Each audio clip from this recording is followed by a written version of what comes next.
Assalamualaikum warahmatullahi wabarakatuh. Perkenalkan, nama saya Radif Alzudi dengan NIM 2307-2018.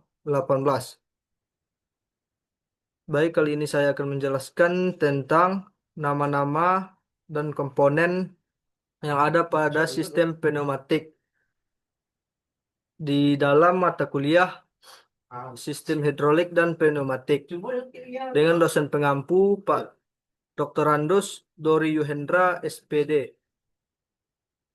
Baik, kali ini saya akan menjelaskan mengenai sistem pneumatik.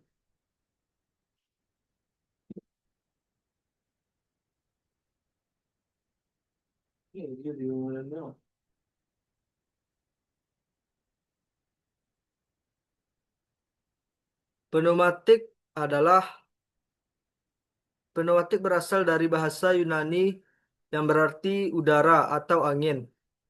Semua sistem yang menggunakan tenaga yang disimpan dalam bentuk udara yang dimanfaatkan untuk menghasilkan suatu kerja disebut dengan sistem pneumatik. Dalam penerapannya, sistem pneumatik banyak digunakan sebagai sistem automasi.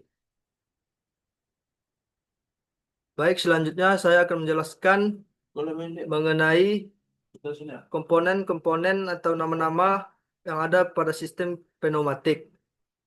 Yang pertama ialah katup 3/2 atau 3Y 2 positions valve. Yang kedua, yang pertama katup 3/2 atau 3Y 2 positions valve. Fungsinya ialah mengatur aliran udara bertekanan dari sumber menuju aktuator seperti silinder. Katup ini memiliki 3 port dan 2 posisi, satu untuk mengalirkan udara dan satu untuk mengeluarkannya. Yang kedua ialah katup 5/2, 5Y 2 positions valve. Fungsinya ialah mengontrol arah aliran udara ke silinder ganda, double acting cylinder atau double acting cylinder. Dengan 2 posisi, udara dialirkan bergantian ke sisi depan dan belakang piston. Yang ketiga, push button switch atau tombol tekan. Fungsinya ialah berfungsi sebagai saklar manual untuk mengaktifkan atau menghentikan aliran udara pada sistem pneumatik. Umumnya digunakan sebagai kontrol start atau stop. Yang keempat, flow control valve. Fungsinya ialah mengatur kecepatan gerak aktuator atau silinder dengan mengontrol laju aliran udara keluar atau masuk ke silinder.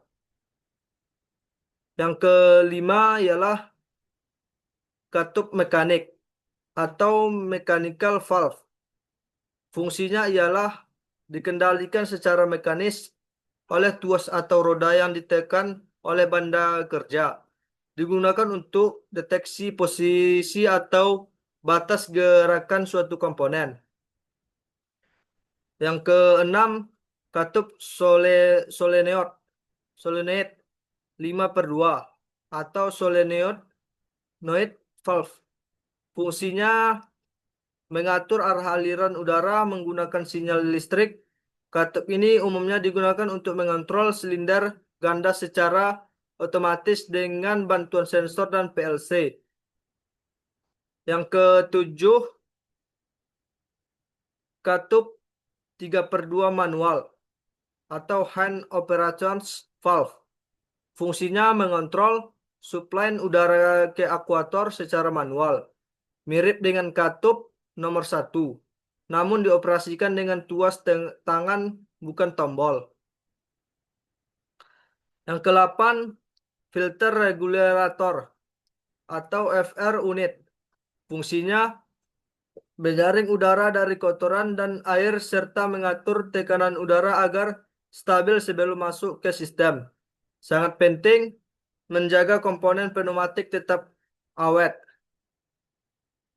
Selanjutnya yang ke 9, air service unit atau filter tambah regulator tambah lubrikator atau FR unit. Fungsinya menyaring udara, mengatur tekanan, dan menambahkan pelumas ke aliran udara agar sistem pneumatik bekerja lebih halus dan memperpanjang umur peralatan. Selanjutnya yang ke-11, silinder pneumatik atau double acting cylinders.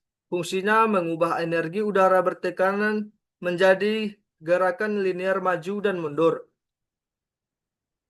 Double acting artinya udara masuk dari dua sisi, depan atau belakang, sehingga gerakan maju dan mundur sama-sama kuat.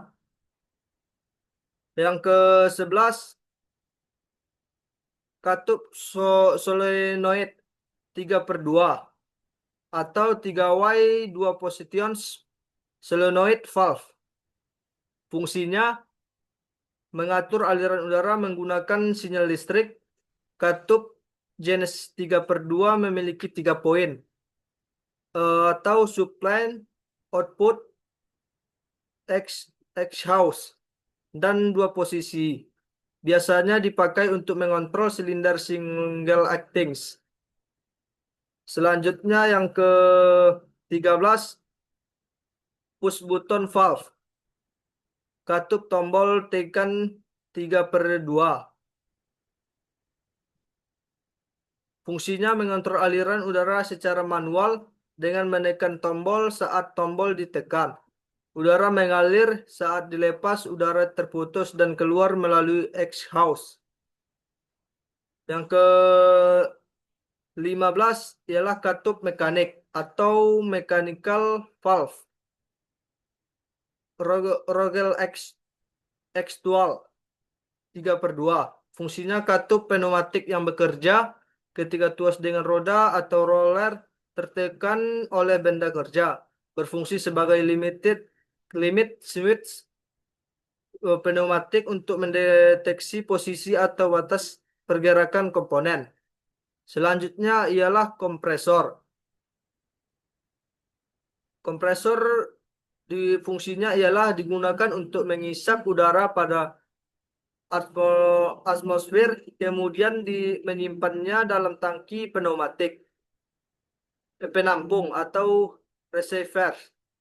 Kondisi udara yang ada di dalam atmosfer juga dipengaruhi oleh suhu dan tekanan. Mungkin sekian penjelasan yang dapat saya sampaikan.